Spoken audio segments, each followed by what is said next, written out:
Good morning, Magic. I'm Gavin Verhey from Wizards of the Coast. And today we have on a true luminary of Wizards to talk about his role on Secret Lairs and a brand new product that's just hitting now.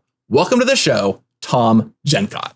Thanks, Gavin. That's quite an intro. Happy to be here. Yeah, Tom, it is so awesome to have you on here today. You do so many cool things at Wizards, and honestly, I'm always a little bit envious of all the cool stuff you get to work on. Why don't you tell everybody what your history is at Wizards and what it is you do now? Sure, yeah. I moved here from Chicago like 13 years ago for this job. I've been playing Magic for just a little longer than that. My first pre-release was Onslaught, so not as long as a lot of people, but certainly a long time. And I haven't stopped playing. I still love the game. The first decade at Wizards, I was in the marketing team, but I just could not pass up this opportunity to come to the studio and work on the collectability stuff, the booster fun and Secret Lair stuff. All the highly resonant and exciting new art styles that we get to work on. It's just so exciting. Don't tell my boss this, but it doesn't feel like work. Well, I'll make sure not to show in this episode then, I suppose. When it comes to the frames, it sounds like then you do the booster fun frame, so it's new stuff for sets, as well as Secret Lairs. Is that right? Correct. Yeah. The card treatments for booster fun, we have a whole pile of things. We do a whole brainstorm and come up with so many things of like frame and art, like kind of marrying together. There's so many things that we haven't released that are beautiful too, but I'm really proud and happy of what the team has accomplished with what's been out there for booster fun. And then Secret Lair is it's just wild and crazy and fun. And if we have a crazy idea, we find out how to do it. Yeah, I know for me, one of the hardest parts is always knowing all the cool stuff that's ahead and being like, yeah, I love things out right now, but just wait till you see what's coming in Kamigawa or something like that, right? I mean, your minds are going to be blown. It's so cool. But going to Secret Lairs, we've done a bunch of them now. Like, how does that process even work? You mentioned you get to do it in kind of an unusual way. You get to kind of start with a very different angle on these. Talk to me about how a Secret Lair comes to life. Yeah, it's definitely different than anything inside Wizards right now. It's even in the approach, how we get it done. So we accept all ideas. We have brainstorms on all sorts of crazy ideas. We try to develop them a little bit, just enough for a pitch. So imagine a bunch of elevator pitches, a couple sentences for each, just to really get the excitement out there. And when they get greenlit from there, we usually have a pretty high number of them greenlit from the pitches. We're then off to the races. Then we are truly developing different frame stuff or different we're picking cards. Lots of people are working on this, obviously.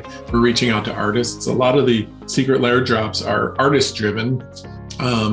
So that means that we found a really cool artist and we're like, oh, they have this doubling thing. So maybe we'll have them do, cards that deal with doubling, or we find a theme for the artist. And then the other ones are like card theme based, or we've been doing a lot of set aligned Secret Lair drops as well. So if we do a booster fun style, we'll bring it into Secret Lair drop in a slightly different, cool way. Right, like we just saw that announced with Innistrad, right? With Midnight Hunt, you have the kind of Eternal Night style on some really famous Innistrad lands, which I think turned out pretty cool. Oh, the Eternal Night stuff is just gorgeous, and there's so much of it. It's great. I'm really happy with how those turned out. Do you have a favorite Secret Lair that's come out so far? I don't know. It's hard to say. Back to your original point, what we've seen today is amazing, but the things, the freedom and the choices and the direction that we've taken for the things coming out, it's really crazy. I think there's some coming out later in the year or early next year that are just the kind of chef's kiss moments. So it's hard to pick, and I don't want to pick any of those babies. Fair enough. They're all your children. I'll say for me, one that I was stoked about that we just showed off were the movie posters for Innistrad. Those to me are just amazing. Those came out and the fans love them. I love them, like the Dismember and the Beast Within. Those are so cool. Oh man, you're so right. So we call those hand-drawn cards because the artists do all of the things, right? And you're right, those movie posters are amazing. We first did that kind of style with the concert posters. Like we had the metal posters, and then we had the pop posters dropped, and they draw the whole thing. And we let them have a little fun with the hierarchy of the card mechanics too. So like if the mana cost is normally top right, well, you can push and pull it and put it in different spots. And I love that the names of the cards get like the logo treatment. It's very cool. The monster movie posters was actually art directed by Corbin Schroeder. Worked with him on that one, and he did a great job with the artist Martin Anson, who did all 4 of them.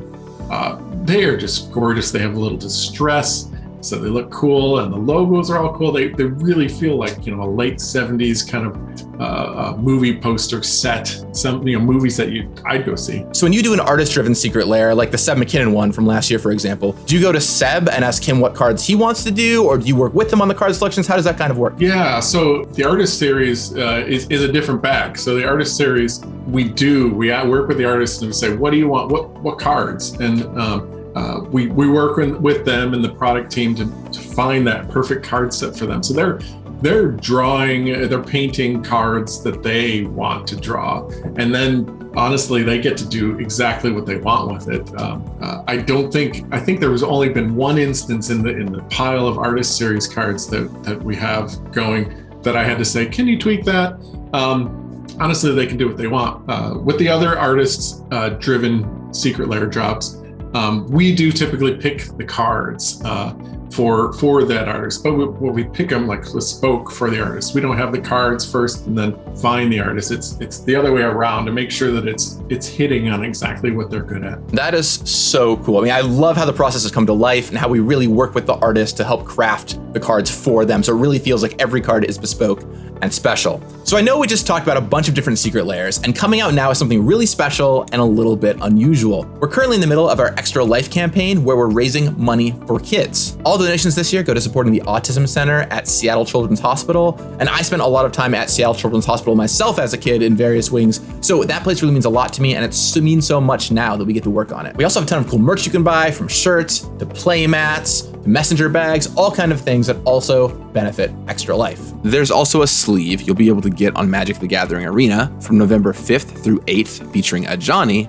And finally, one of the highlights every year for me, a live stream on the night of Saturday, November 6th, featuring a bunch of wizards playing a variety of wacky formats. I'll be there along with folks like Mark Rosewater, Aaron Forsyth, Mike Turian, Melissa DeTora, and more. You won't want to miss it. I can't stress enough how much these donations can really change a kid's life. Last year, Wizards raised over $1.6 million through Extra Life for hospitals. And we're looking to beat that number this year as we raise money for the Wizards of the Coast Autism Center Development Fund. So go check out the store, but also check out this brand new secret lair. Tom, tell me all about this thing. What's going on? Oh man, yeah, like you said, like great cause. We've been doing this for many years. It's an honor to be a part of this. This time, for this time, we, similar to the talk we talked about, like the brainstorming for secret lair drops, we did the same thing for this one. Like, what's the coolest idea? What's the most fun idea that we can come up with? Because at the end of the day, we want to make sure that we raise as much money for the hospital as possible, right? And so some of that's card selections, but the treatment really matters here. And we stumbled upon something, the group of us stumbled upon something that was really fun. And it was this idea of having like the kids from the hospital, associated with the hospital, do a drawing of a Magic card, and then having that drawing reimagined by like Magic pros, Magic artist pros. You've seen this out in the wild. You've seen like, a dad taking their kids' drawings and reimagining them. And we just thought this would be a really cool thing to do here. So we worked with Mike Turian, who's been working with the hospital for many years now. Contact over there, Betsy Rand, helped us get some drawings from a lot of the kids associated with the hospital, and they were just so charming. Yeah, and they are so awesome. And I'll kind of cut right to the chase. The three cards in the secret lair are, we've got Muldrifter, Metalwork Colossus, and Crater Hoof Behemoth, and all of them have art inspired by the kids, which is so cool to get to work with them and, like you said, bring their ideas to life. So normally we write art descriptions that are really long for the artist, all kinds of really intricate stuff. For the kids this time around, it was a little bit different. Tom, what was the process like for that? Yeah, you're so right. Like, we couldn't give them a 500 word art description with all sorts of details and stuff like that. And honestly, we wanted to see their imagination as well. So we actually I worked up a simplified prompt sheet where it had just a few kind of simple words and a spot for the drawing right there, right? Like for Metalwork Colossus, for instance, we had the prompt 100-foot tall metal robot made of other robots roaming around a city. And that's essentially the essence of the original art description. That art description was so fun, Tom. What are the other ones for the other two cards? Oh, sure. Let's see. Muldrifter was pretty simple. It says, please draw a magical fish with wings! Exclamation. I couldn't tell you what a Muldrifter was besides a magical fish with wings anyway, so that works for me. So the next one for Crater Hoof Behemoth was, please draw a gigantic and spiky beast with lots of teeth. Cool. Well, the kids definitely had a lot of fun with these drawings. So you got all of these back. And then what did you do next to turn these into the final pieces? I mean, you sent them out to artists. How did you select the artists? And what did you tell the artists to do? Sure, yeah. Honestly, it might seem like a joke, but the best approach is to get amazing artists, which we have so many of, like we did here. We have Mowgli and Chris Ron and Lars Grant West doing their amazing thing, the thing that they do best here. But besides that, the direction was pretty straightforward. We definitely wanted to see the kids' drawing come through their art. So I asked that they kind of obey the composition and the lines and the shapes of the children's drawings. And then they had to imagine, a few other details like some teeth or some finer details like hands and stuff like that. And that just really added to the charm. All of the artists were so delighted to be a part of this. It really is always amazing to make magic. When you're making magic that is also going to be for charity, right? It feels even better. It really feels incredible. Well, here are the finals that the artist did right here on the screen. And we actually did something a little bit extra, and we printed up copies of these and brought them out to the kids. So the kids were actually able to see their cards in final form, in full version. It was such an amazing opportunity to really get to not only bring their cards to life in normal form, but give them actually oversized versions of the cards they could hold on to and keep as a memento forever, which is quite the memory. We also made them one-of-a-kind plushies. Honestly, I wish I could get my hands on one of these. One of my first questions was, I wish I could buy one of these plushies, but they're just for the kids, which I think is pretty cool. And it was really an amazing thing we were able to give back. And once again, I think they'll be able to hold on to forever. Do you know anything about that process at all, Tom? It was just, as far as giving them the cards and the plushies, we just really wanted to do something cool for them, for their parents, something that they're all pretty young kids. So in a decade, they'd have something and it'd be like, oh man, that really happened, right? I'm not sure at their age they realize how cool this is, but it's going to be something that they're going to keep, forever probably. Well, speaking of age, I think a pretty funny thing that I love on these cards is that we actually put the age in the artist credit idea. Whose idea was that? Did that come from brainstorming? Was that your brainchild? How did that come to be, Tom? I'm not sure whose idea it was to put the ages on there, but it's such a delightful touch. Even better, the Magic Pro ages are also on the cards, and that to me is just so charming to see 5.5 and then 52 on the other version. I love the half ages too. That is just so perfectly of that age.